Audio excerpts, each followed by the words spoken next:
Hello বন্ধুরা, তোমরা সবাই কেমন আছো? আশা করি তোমরা সবাই ভালো আছো। বন্ধুরা, আমি অনেক দিন পরে চলে আসলাম তোমাদের কাছে একটা ব্লগ নিয়ে। অনেক দিন পরে দেখো বন্ধুরা, ওই যে দূরে দেখতে পাচ্ছ ওটা আমাদের বাড়ি। আর ওই দিকে দেখো আমাদের স্কুল, দুর্গা মন্দির, আর ওটা আমাদের রিক্সা, দোকানের কাউন্টার। আর দেখো আমাদের বাড়ি যেতে হলে আমাদের খাল আছে, সেই জন্য খালটা পেরোতে হবে। সেই জন্য আমাদের একটা বাঁশের পোল করা আছে। চলো তোমাদের সাথে শেয়ার করছি এই বাঁশের পোলটা পেরিয়ে। চলো এই বাঁশের পোলটা, আমি আস্তেই কথা বলছি কারণ বাঁশের পোলে যেতে হচ্ছে সেই জন্য। আর দেখো চারিদিকে খাল ভর্তি জলে মগ্ন, সেই জন্য চারিদিকে জল থই থই করছে। আর দেখো, আর এটা দেখো আমাদের চারিদিকে কত পেঁপে গাছ ভর্তি লাগানো আছে। আর দেখো ওইদিকে রাস্তা দিয়ে গাড়ি যাচ্ছে, খুব আওয়াজ হচ্ছে। আর দেখেছো চারিদিকে কত জলে ভর্তি দেখো। আর এদিকে আছে ইলশি গাছ, আর এদিকে আছে কলা গাছ। কলা গাছটা দাদাভাই লাগিয়েছিল, তোমাদের দাদাভাই অনেক কলাও খাওয়া হয়ে গেছে। আর আখের গাছ লাগানো আছে, আর পেঁপে গাছে ভর্তি আমাদের চারিদিকে, আমার বাড়ির চারিদিকে। যেহেতু দাদাভাই পেঁপে গাছ লাগিয়েছে, পেঁপেও হয়েছে, প্রত্যেকটা গাছে পেঁপে হয়েছে। এই দেখো সব গাছে পেঁপে হয়েছে। খালটা পেরিয়ে চলে আসলাম ফাইনালি। আর আওয়াজ তো হচ্ছে, তোমরা বুঝতে পারছো। হ্যাঁ, আর একটা কথা বন্ধুরা, এই দেখো ওই যে পলিথিন চাপানো আছে ওটা হচ্ছে ইট। তোমরা সবাই জানো আমার একটা ছোট ফাস্টফুডের দোকান আছে। ওই ফাস্টফুডের দোকান থেকেই যতটা জমিয়েছিলাম, আর গত বছরে আমরা ওই ইটটা তুলেছিলাম।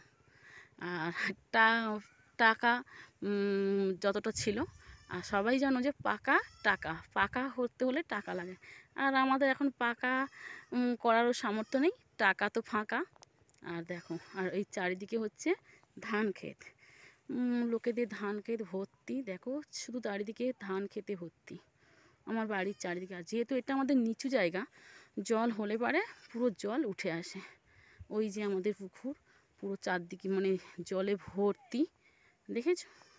আর এই দিকে আছে আমাদের ঝিঙে গাছ, চিংচিঙে গাছ, যেটা তোমাদের দাদাভাই লাগিয়েছিল, হয়েছে এখনও, ঝিঙেও হয়ে আছে। আর এই দিকে পুরো ষাঁড় ভেঙে রেখে দিয়েছে, আর লোকেদের ঘাস কেটে ফেলে রেখেছে, গরু খাবে যদি ঘাসের মধ্যে পোকা টোকা থাকে, সেই জন্য রোদে দিয়ে গেছে। আমাদের জায়গাতে ওরা কেটে রেখে গেছে। আর দেখো ঝিঙে হয়ে আছে এখনও। এই দেখো বন্ধুরা, এখনও ঝিঙে আছে। আর আর যেহেতু আমি অসুস্থ ছিলাম, এখন মোটামুটি অনেকটা ভালো হয়েছি। আর সেই জন্য সব আমাদের রান্নাও করতে, এখন রান্না বসিয়েছি, ভাত বসিয়েছি। চলো তোমাদের সাথে শেয়ার করছি, তার আগে দেখিয়ে দিচ্ছি আরও একটু কিছু। দেখো এটা আমাদের পুকুর, পুরো জলে ভর্তি, আর উঠোনের জল চলে এসছে। উঠোনে কারণ নিচু জায়গা তো ওই জন্য। আরও চলো, আর ওই যে নারকেল গাছ, ওই যে দেখা যাচ্ছে, ওইটা আমাদের ঘেরা। ওই থেকে আমাদের সব আমাদের এইটুকুই জায়গা, শুধু বাড়িটুকু। আর চারিদিকে সব লোকেদের। আর একবার ঘুরিয়ে দেখিয়ে দিচ্ছি তোমাদের। দেখো আমি তোমাদের সাথে কথা বলছি, কি বলছি জানি না, ভুল হয়ে যেতে পারে, তোমরা কমেন্ট বক্সে জানাবে কোথায় কি ভুল হয়েছে। আমি তো জানি না ঠিক ব্লগ করতে, যেরকম পারি সেরকমই আমি বলে দিই। চলো, হ্যাঁ, দাদাভাই গিয়েছিল রেশন ধরতে। রেশন থেকে কি এনেছে? হ্যাঁ, আটা এনেছে আর চালগুলো মোটা, রেশন থেকে এনেছে আমাদের 4 জন। আর চলো রান্না করবো আজকে। ভাতটা চাপিয়ে দিয়েছি, ওই গ্যাসের মধ্যে ভাতটা চাপিয়ে দিয়েছি। আর করবো কি বলো তো, যেহেতু সেদ্ধ খেতে বলেছে ডক্টর, আর আমার তেল মশলা খাওয়া খুব বারণ, যেহেতু অসুস্থর জন্যে, সেই জন্য কুমড়ো মাখা করবো, ভাতে দেবো। আর ঝিঙে, আলু, পেঁপে সব দিয়ে একটা পাতলা মাছের ঝোল হবে।